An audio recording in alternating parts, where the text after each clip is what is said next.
ஓம் சக்தி தாயே போற்றி. நீ நல்லது நினைத்தால் இந்த தாயின் ஆசீர்வாதத்தில் உனக்கு நல்லது மட்டுமே நடக்கும். என் அன்பு பிள்ளையே, இந்த நாள் முடிவதற்குள் உன் கண்ணில் இது பட்டுவிட்டால் அதனை நீ விட்டுவிடாதே. இந்த அம்மா குறித்த தேதியில் உன்னை தேடி மிகப்பெரிய சந்தோஷம் உன் வாழ்க்கையில் வரப்போகின்றது. நீ என்னிடம் வைத்த வேண்டுதல்களுக்கு ஒரு நல்ல தீர்வு உனக்கு கிடைக்கப் போகின்றது. என் தங்க குழந்தையே, நீ என்னிடம் வைத்த வேண்டுதல்கள் எத்தனையோ இருந்தாலும் என் குழந்தைக்கு எது அத்தியாவசியமான வேண்டுதல் என்று இந்த அம்மாவிற்கு தெரியும் அல்லவா? இங்கு இருக்கின்ற சூழ்நிலையில் உனக்கு அதனை நான் நிறைவேற்றி கொடுத்தால் என் குழந்தையின் வாழ்க்கையில் நல்ல முன்னேற்றத்தை கண்டுவிடுவாய் என்பது இந்த அம்மாவிற்கு தெரியும். அதனால்தான் உனக்கு மிகப்பெரிய ஒரு அற்புதத்தினை நடத்தி தர வேண்டும் என்று உன் அம்மா என்று உனக்காக வந்திருக்கின்றேன் என் தங்க குழந்தையே.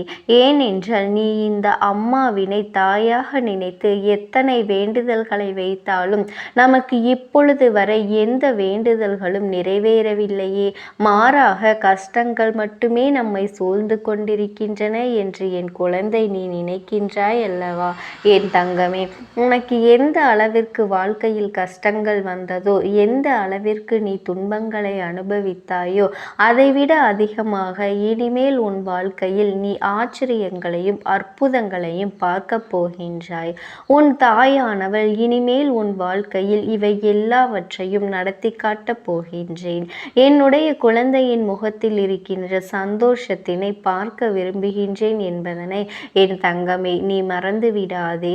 நீ நினைக்கின்ற எல்லா விஷயங்களையும் உனக்கு உடனடியாக கொடுக்க வேண்டும் என்று எனக்கும் ஆசைதான். ஆனால் நான் அப்படி தர முடியாமல் போனதற்கான காரணங்களையும் நீ நன்றாகவே அறிந்து கொண்டிருப்பாய் என் தங்க குழந்தையே. நீ என்னிடம் வைத்த வேண்டுதல்கள் எல்லாவற்றையும் உடனடியாக இந்த தாயானவளால் நிறைவேற்றி தர முடியாமல் போயிருக்கலாம்.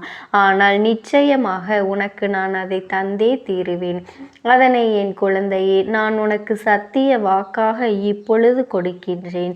நிச்சயமாக உன்னுடைய வேண்டுதல்கள் நியாயமாக இருக்கும் பட்சத்தில் நான் உனக்கு அதனை நிறைவேற்றி தந்து விடுவேன் என்பதில் எந்த ஒரு மாற்று கருத்துமே கிடையாது என் செல்ல குழந்தையே. இனிமேல் அதுதான் உன் வாழ்க்கையில் நடக்கப் போகின்றது.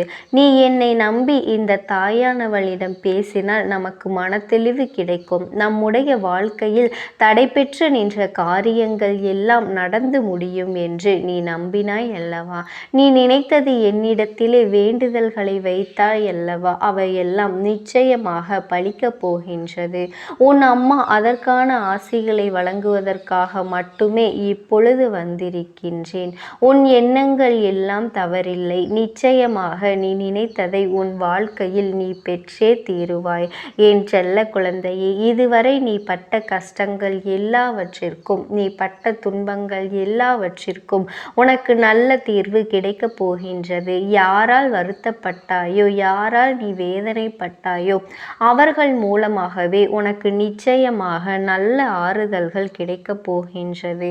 இது போன்ற கஷ்டமான சூழ்நிலைகளில் இருக்கும் பொழுது யார் ஒருவர் உனக்கு ஆறுதலான வார்த்தைகளை தருகின்றார்களோ அவர்களை நீ நிச்சயமாக பத்திரமாக பார்த்து கொள்ள வேண்டும் என் தங்க குழந்தையே. இது போன்ற ஒரு உறவை உன் வாழ்க்கையில் நீ விட்டு விடாதே என் செல்லமே. நீ ஒன்றை மட்டும் நினைவில் வைத்துக்கொள்.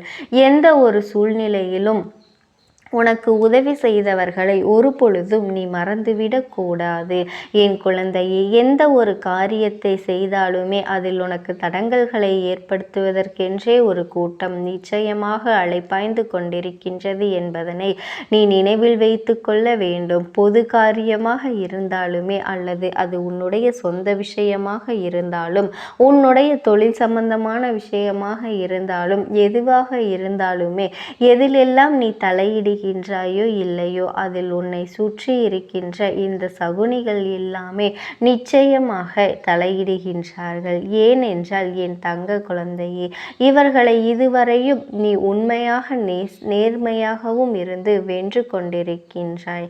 என் தங்க குழந்தையே, ஒவ்வொரு முறையும் அவர்கள் உன்னிடத்தில் நேர்மையாக இருக்க முடியாமல் அவமானப்பட்டு தோற்றிருக்கின்றார்கள். அதனால்தான் உன் மீது ஏகப்பட்ட பொறாமையில் இருக்கின்றார்கள். எப்படியாவது உன்னிடத்தில் சூழ்ச்சிகள் செய்து உன்னை வீழ்த்திவிட வேண்டும் என்று, உன்னை கவிழ்த்துவிட வேண்டும் என்றும், உன்னை வளரவிடக்கூடாது என்றும், மேலும் மேலும் உன் வாழ்க்கையில் உனக்கு துன்பங்களையும் தர வேண்டும் என்றுதான் அவர்கள் சதித்திட்டம் போட்டு தீட்டுகின்றார்கள். உன்னுடைய வாழ்க்கையில் அங்கு என்ன நடக்கின்றது, என்ன செய்து கொண்டிருக்கின்றாய் என்று அவர்கள் எப்பொழுதுமே நோட்டமிட்டு கொண்டேதான் இருக்கின்றார்கள்.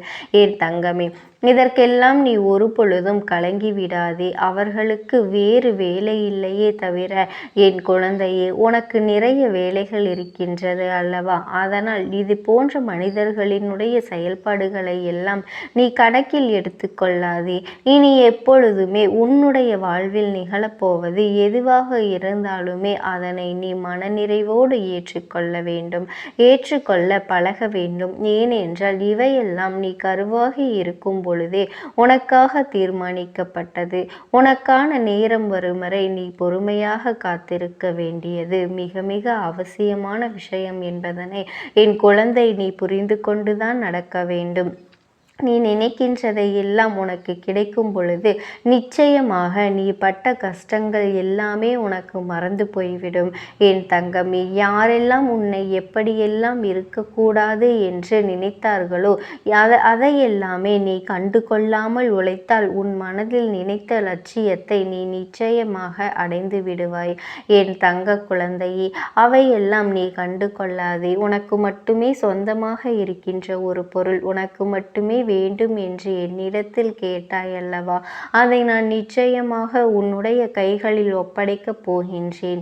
என் பிள்ளையே, அதனை மற்றவருக்கு கொடுக்க நீ அனுமதிக்க கூடாது என்றுதானே நீ என்னிடத்தில் வேண்டுதல் வைத்தாய். நிச்சயமாக அதனை மீட்டு உன் கைக்கு நான் கொண்டு வந்து சேர்த்து விட்டேன்.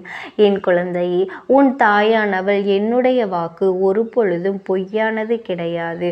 ஒரு பொருள் உனக்கு மட்டுமே சொந்தமாக இருக்கும் பொழுது வேறு யார் கைகளிலும் அது நீண்ட நாட்கள் தங்கிவிடாது என்பதனை நீ நினைவில் வைத்து கொள்ள வேண்டும். இந்த தாயானவள் உன்னிடத்தில் சொன்னபடியே நான் உனக்கு அதை செய்து முடித்து தருகின்றேன். அந்த வேலையை நான் கொடுக்க இப்பொழுது தயாராக இருக்கின்றேன் என்பதனை நீ புரிந்து கொள்ள வேண்டும். என் தங்கமே, அதை பெற்றுக்கொள்வதற்கு நீயும் எப்பொழுதும் தயாராக இருந்தால் மட்டும் போதும். என் பிள்ளையே, மற்றவர்களின் வார்த்தைகளுக்கு எல்லாம் ஒரு பொழுதும் எந்த ஒரு சூழ்நிலையிலும் எந்த ஒரு கவலையும் நீ பட தேவையில்லை. உன்னோடு இந்த தாயானவள் நான் இருக்கின்றேன் என்பதனை மட்டும் நீ நினைவில் வைத்து கொண்டாலே போதும். என் தங்கமே, உன்னை சுற்றி உள்ளவர்களின் முகத்திரையை கிழிப்பதற்கான நேரம் இதுதான். நீ அவர்களின் உண்மை முகத்தை ஏற்கனவே நன்றாக பார்த்து விட்டாய் அல்லவா? இன்று அவர்கள் செய்கின்ற காரியங்களுக்கெல்லாம் அவர்கள் மீது நீ எரிச்சலோ கோபமோ படாதே. ஏனென்றால் அவர்கள் செய்கின்ற வினைக்கான கர்ம பலன்களை அவர்கள் நிச்சயமாக அனுபவிப்பார்கள் என்பதனை என் குழந்தை நீ நிச்சயமாக நினைவில் வைத்து கொள்ள வேண்டும். நல்ல காலம் உனக்கு ஆரம்பிக்கும் பொழுது இது போன்ற மனிதர்கள் எல்லாம் உன்னை விட்டு தூர ஓடிப்போவார்கள் என்பதனையும் நீ மறந்து விடாதே.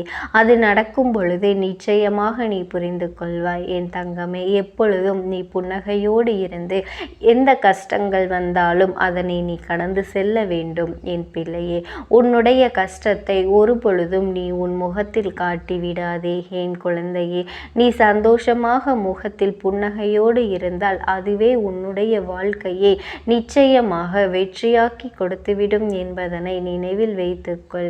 என் தங்கமே, உன்னை சுற்றி இருக்கக்கூடிய நபர்களில் சிலர் நரியை போல நாடகத்தை நடத்தி கொண்டிருக்கின்றார்கள் என்பதனை நீ ஒரு பொழுது மறந்து விடாதே. இவர்களில் யார் நல்லவர் யார் கெட்டவர் என்பதனை நீ நிதானமாக யோசித்துதான் செயல்பட வேண்டும். என் தங்க குழந்தையே, நான் உன்னோடு இருக்கும் வரை நீ எதற்காகவும் கலங்கி கொண்டிருக்காதே. எதற்கும் பயப்படாமல் உன்னுடைய மனதை நீ பலப்படுத்தி கொண்டு திடமாக இருக்க வேண்டும். நிச்சயமாக இந்த தாயானவள் ஒரு பொழுதும் உன்னை நான் கைவிட மாட்டேன். இது போன்ற நரிகளிடமிருந்து உன்னை நான் நிச்சயமாக காப்பாற்றுவேன் என் தங்கமே.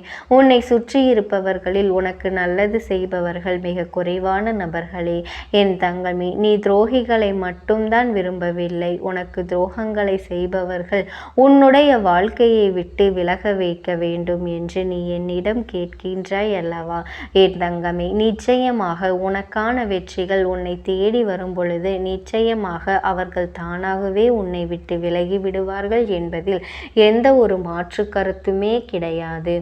ஓம் சக்தி. ஓம் ஆதிபரா சக்தி.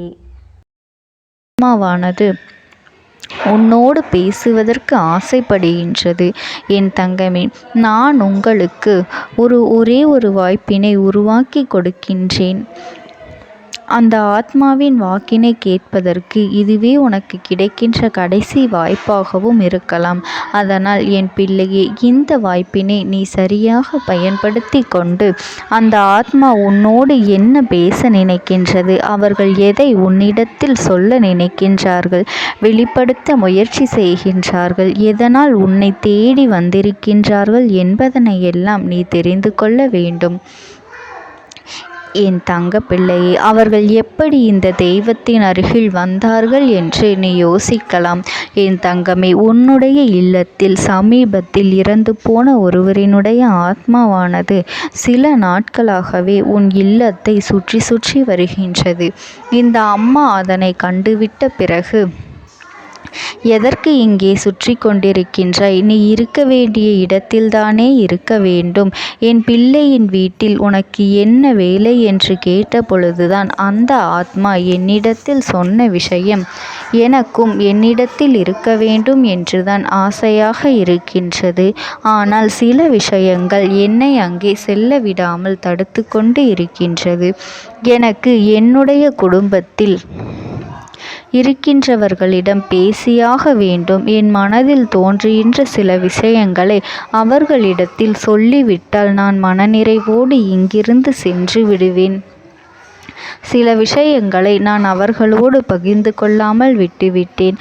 அதற்கு சரியான நேரம் இப்பொழுது வந்திருக்கின்றது. இப்பொழுதும் சொல்லாமல் நான் சென்று விட்டால் இனி காலம் முழுவதும் என்னால் அவர்களிடத்தில் சொல்லிவிட முடியாது. இதற்கு நீங்கள்தான் துணையாக நிற்க வேண்டும் அம்மா என்று என்னிடத்தில் வாய்ப்பினை ஏற்படுத்தி கொடுக்க வேண்டும் என்று கேட்டது.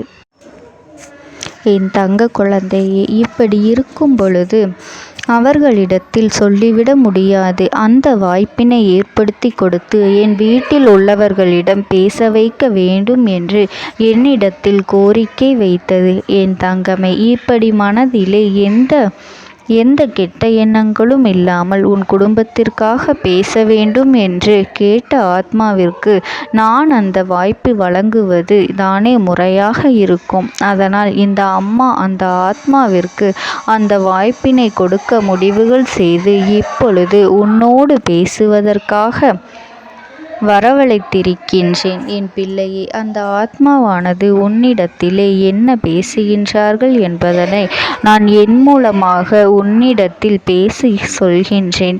இந்த அம்மாவிடத்திலிருந்து தான் அவர்கள் மனதில் பேச நினைப்பதை எல்லாம் பேச முடியும் என் தங்கமே. நேரடியாக ஒரு ஆத்மாவின் குரலை உன்னால் அத்தனை சுலபமாகவெல்லாம் கேட்டுவிட முடியாது. இந்த அம்மா அதற்காகத்தான் இன்று இந்த உதவியை செய்கின்றேன். என் குடும்பத்தில் இருக்கின்றவர்களிடம் பேச வந்திருக்கின்றேன். உங்கள் எல்லோரையும் நான் இனி காணவே முடியாது என்பதனை நான் உணர்ந்து கொண்டேன். என் வாழ்க்கையில் நிறைவாக இருந்து என்னால் உங்களுக்கு கஷ்டங்கள் வந்தாலும் உங்களால் எனக்கு எந்த கஷ்டங்களும் இதுநாள் வரையிலும் வந்தது கிடையாது. நான் நினைத்தது போல இந்த வாழ்க்கையை அத்தனை சந்தோஷமாக வாழ்ந்து கொண்டுதான் இருந்தேன். என் குடும்பத்தில் இருக்கின்றவர்களிடம் பேச வந்திருக்கின்றேன். உங்கள் எல்லோரையும் இனி நான் காணவே முடியாது என்பதனை நான் உணர்ந்து கொண்டேன். உங்களோடு இருந்த இந்த காலகட்டம் குறைவாக இருந்தாலும் நான் எனக்கு கிடைத்த சந்தோஷங்களும் மகிழ்ச்சியும் ஏராளமாக இருந்தது. அதனால் எனக்கு எந்த ஒரு கவலையும் இதுவரையில் இருந்ததே கிடையாது. நான் நினைத்தது போல இந்த வாழ்க்கையை நான் சந்தோஷமாகத்தான் வாழ்ந்து கொண்டு இருந்தேன். ஆனால் இவ்வளவு காலம் எனக்கு சீக்கிரமாக என்னுடைய ஆயுள் முடிந்துவிடும் என்று எனக்கு முன்பே தெரியாது. அது தெரிந்திருந்தால் நிச்சயமாக என் மனதில் இருக்கின்ற அத்தனை விஷயங்களையும் நான் உங்களிடத்தில் சொல்லியிருப்பேன். ஆனால் எல்லோரும் நினைப்பது போலத்தானே நானும் நினைத்திருந்தேன். எனக்கும் இந்த உலகத்தை விட்டு செல்ல வேண்டும் என்ற ஆசை கிடையாது. மற்றவர்கள் சொல்வது போல எதற்காக பிறந்தோம், நாம் ஏன் பிறந்தோம் என்று ஒரு நாளும் நான் நினைத்தது கிடையாது. வாழ வேண்டும் என்றுதான் ஆசைப்பட்டேன். என்னுடைய ஆசைகள் எல்லாம் நிராசையாகும்படி இந்த உலகத்தில் விட்டு செல்ல வேண்டிய காலகட்டம் கட்டாயம் வந்துவிட்டது. என்னுடைய கடமை இங்கே சரியாக முடிவதற்கு வந்துவிட்டது. இன்று நான் உங்களோடு பேச வந்ததற்கு முக்கியமான காரணம், சில விஷயங்களை எல்லாம் உங்களோடு சொல்லாமல் விட்டுவிட்டேன். எப்படி நடக்கும் என்று தெரியாமல் நான் சில விஷயங்களை செய்தும் முடித்துவிட்டேன். அதற்காக உங்களிடத்தில் நான் மன்னிப்பு கேட்டுக்கொள்கின்றேன். இதை உங்களிடத்தில் பகிர்ந்து கொள்ள வேண்டும் என்றுதான் இன்று நான் வந்திருக்கின்றேன். உங்களை நான் மனதார வணங்குகின்றேன். இந்த வாய்ப்பினை நான் சரியாக பயன்படுத்தி கொள்ள விரும்புகின்றேன். அதனால்தான் என் மனதில் இருக்கின்ற விஷயங்கள் எல்லாம் நான் சொல்லிவிடுகின்றேன். சிறிது நேரம் அமைதியாக அமர்ந்து என்னுடைய வார்த்தைகளை கேட்டாலே போதும். என்னுடைய அன்பினை புரிந்து கொண்டு அதுவே எனக்கு போதும். நான் நிச்சயமாக இங்கிருந்து நல்லபடியாக சென்று விடுவேன். இன்று உங்களோடு பேச வந்ததற்கு ஒரு முக்கியமான காரணம், நான் சில விஷயங்களை சொல்லாமல் விட்டுவிட்டேன். இப்படி நடக்கும் என்று எனக்கு ஒரு நாளும் தெரியாமல் சில விஷயங்களை செய்துவிட்டேன். அதை உங்களிடத்தில் பகிர்ந்து கொள்ளத்தான் வந்திருக்கின்றேன். என் மனதில் நினைக்கின்ற விஷயம் என்ன தெரியுமா? நான் உங்களை நன்றாக பார்த்து கொள்ள வேண்டும். உங்களின் ஆசைகளை எல்லாம் நிறைவேற்றி கொடுக்க வேண்டும். உங்கள் வாழ்க்கையில் நடத்தி கொடுக்க முடியாமல் போனாலும் இனிமேல் அதையெல்லாம் நடத்தி கொடுக்க வேண்டும் என்று ஆசைப்பட்டு என்னால் ஆன முயற்சிகளை எல்லாமே செய்து கொண்டிருந்தேன். ஆனால் முழுமையான பலன்களை கொடுப்பதற்கு முன்பாகவே இது போன்று நடந்துவிட்டது. அதனால் நான் ஏதேனும் குற்றம் குறைகள் செய்திருந்தாலும், ஏதேனும் உங்களுக்கு மனதிற்குள் கஷ்டத்தை தந்திருந்தாலும் என்னை மன்னித்து விடுங்கள். நான் எப்பொழுதும் உங்கள் மீது உண்மையான அன்பினைத்தான் வைத்து கொண்டிருக்கின்றேன். நான் ஒரு நாளும் மனதில் ஒன்றும் வெளியில் ஒன்றுமாக ஒரு நாளும் நான் நடந்து கொண்டது இல்லை. அதனால் என்னவோ என்னுடைய குணங்கள் சிலருக்கு இங்கே பிடிப்பதே இல்லை. எதுவாக இருந்தாலும் என்னோடு இருக்கின்ற என் குடும்பத்திற்கு தெரியும் அல்லவா நான் யார், என்னுடைய அன்பு எப்படிப்பட்டது என்று. அதனால் என்னுடைய அன்பினை முழுமையாக உணர்ந்து கொள்ள வேண்டும் என்று அதனை இங்கிருந்து ஏற்றுக்கொள்ளவே முடியாத ஒரு விஷயமாகத்தான் இருந்தது. நானும் அங்கும் அங்கும் ஓடி ஓடி மீண்டும் என்னுடைய உயிரை மீட்டெடுத்து விடலாம் என்றுதான் முயற்சி செய்தேன்.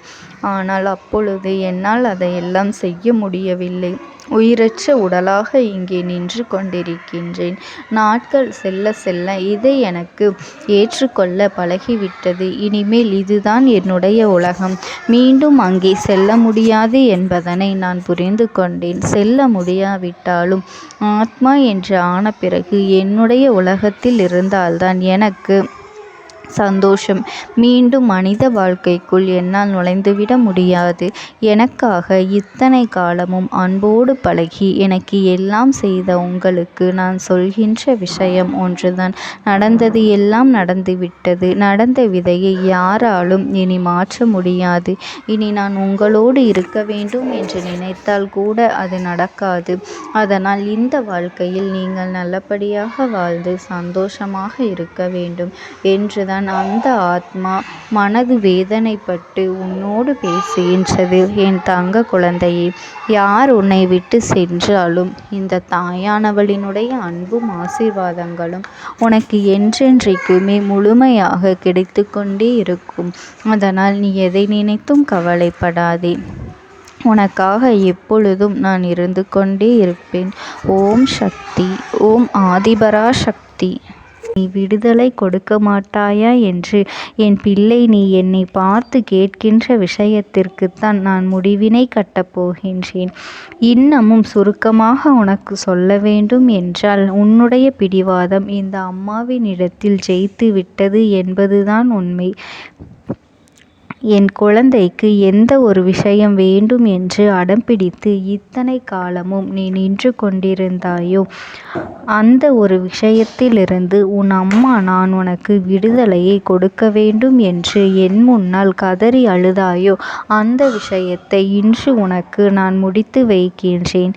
என் பிள்ளையே, சுற்றி இருக்கின்ற உறவுகளையெல்லாம் நம்புவதை விட்டுவிட்டு சற்று விலகி நிற்பதுதான் எல்லோருக்குமே நல்லது. ஏனென்றால் யாருடைய குணம் எப்பொழுது எப்படி மாறும் என்று யாராலும் கணித்துவிட முடியாது.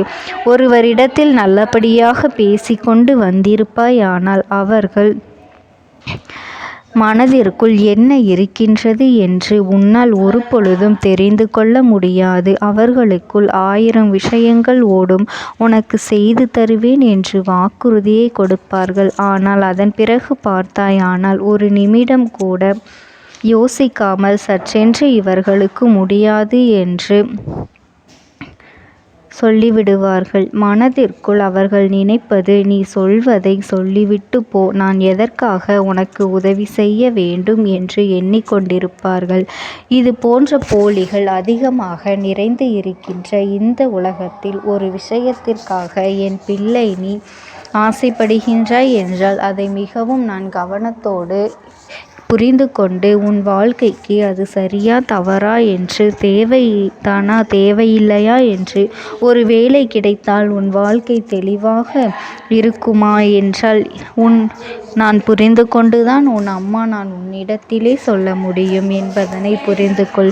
உனக்கு எத்தனை கால தாமதங்கள் ஆகியது என்பதனை அதனை புரிந்து கொள்ள அதை உன்னிடத்தில் ஒப்படைக்க வந்ததற்கு காரணம், பல அதிசக்தி வாய்ந்த பூஜைகளாலும் தெய்வங்களை நீ தொடர்ந்து வணங்கி கொண்டிருப்பதாலும் மட்டும்தான் உன் வேண்டுதல்கள் உச்சத்தை தொட்டுவிட்டது. தெய்வத்தின் மனதை நீ தொட்டுவிட்டாய். இனிமேல் உன்னிடத்திலிருந்து தெய்வத்தினால் தப்பிக்க முடியாது. நிச்சயமாக இனிமேல் இதனை நீ கொடுத்துதான் ஆக வேண்டும். எந்த எல்லைக்கும் செல்வதற்கு தயாராகிவிட்டாய். கடவுளுக்கு என்னென்ன செய்ய வேண்டுமோ அதையெல்லாம் என் பிள்ளை மனதார செய்து விட்டாய். உன்னுடைய அன்பிற்கு இந்த அம்மா நான் 5வது நாள் உன் வாழ்க்கையில் மிகப்பெரிய பிரச்சனையை தீர்த்து கொடுக்கின்றேன். அம்மாவினை நம்பினால் உனக்கு சத்தியம். என்னை நீ நம்பவில்லை என்றால் இந்த அம்மாவினால் நிச்சயமாக எந்த விஷயத்திலும் இதற்கு பொறுப்பாக முடியாது. உனக்கு நடப்பதை கூட நீ உணராமல் இருந்துவிட்டு நிச்சயமாக உன்னுடைய மனநிலையில் தான் மாற்றங்களை கொண்டு வர வேண்டும். இதனை புரிந்து கொள். ஒரு முறை அல்ல, பல முறை இதை நான் சொல்லியிருக்கின்றேன். வாழ்க்கையில் தெய்வத்தினுடைய சக்தி வந்துவிட்டது என்றால் உனக்கு பல நல்ல விஷயங்கள் செய்வதற்கு முயற்சிகளையும் செய்து கொடுத்தது. ஆனால் என் பிள்ளை நீ உன் மனதிற்குள் வைத்திருக்கின்ற தேவையற்ற எண்ணங்களால் அதை தொலைத்து விட்டாய். ஒரு பொழுதும் நீ தொலைக்கவும் மாட்டாய். தொலைக்க இருக்கவும் கூடாது. ஏனென்றால் உன்னோடு இருப்பது இந்த அம்மாவாகிய நான். உன் வாழ்க்கையில் நல்லதை செய்து கொடுப்பது உன் அம்மா நான். உனக்காக இந்த வாழ்க்கையில் எந்த எல்லைக்கும் செல்ல தயாராக இருக்கின்றேன். அதனால் இனி துணிந்து இறங்கு. எண்ணி 5வது நாள் நீ விரும்பிய விஷயம் உன் கைகளில் இருக்கும். எந்த முயற்சிகளையும் செய்யாமல் அம்மா தரவில்லை என்று ஒரு நாளும் என் மீது பழி போட உன்னால் முடியாது. நீ முயற்சிகளையும் உன்னுடைய உழைப்பையும் சரியாக செலுத்திவிட்ட பிறகு நான் கொடுக்கவில்லை என்றால் என் மீது கோபப்பட உனக்கு அத்தனை உரிமையும் இருக்கின்றது. இதற்கு மேலும் என் குழந்தை கஷ்டத்தை சந்திக்க வேண்டிய அவசியமில்லை. எவ்வளவு தூரம் முடியுமோ அவ்வளவு தூரம் இந்த வாழ்க்கையில் உனக்கான விஷயங்களை நீ பெற்றுக்கொள்ள தயாராக இருக்க வேண்டும். என் தங்கமே, இனியாவது என் குழந்தை உனக்கு தர நினைக்கின்ற விஷயங்களை எல்லாம் தருவதற்கு இந்த வாழ்க்கையில் என்னவெல்லாம் சுற்றி நடக்கின்றதோ அதையெல்லாம் நீ தெரிந்து கொண்டு என் பிள்ளை உனக்கானதை என்னிடத்தில் தெரிந்து கொள்ள வேண்டும். எந்த அளவிற்கு மனதில் துணிச்சலோடு நிற்கின்றாயோ, அம்மா எதனை கேட்டாலும் கொடுத்துவிட வேண்டும் என்று நீ நினைத்தாய் அல்லவா? அன்று உன்னிடத்தில் தட்சணை கேட்டேன், மறக்காமல் கொடுத்தது என் பிள்ளையே. என்ன கேட்டால் இந்த அம்மா உன்னுடைய அன்பையையும் உன்னுடைய நம்பிக்கையையும் மட்டுமே கேட்டேன். இன்றும் உன் அம்மா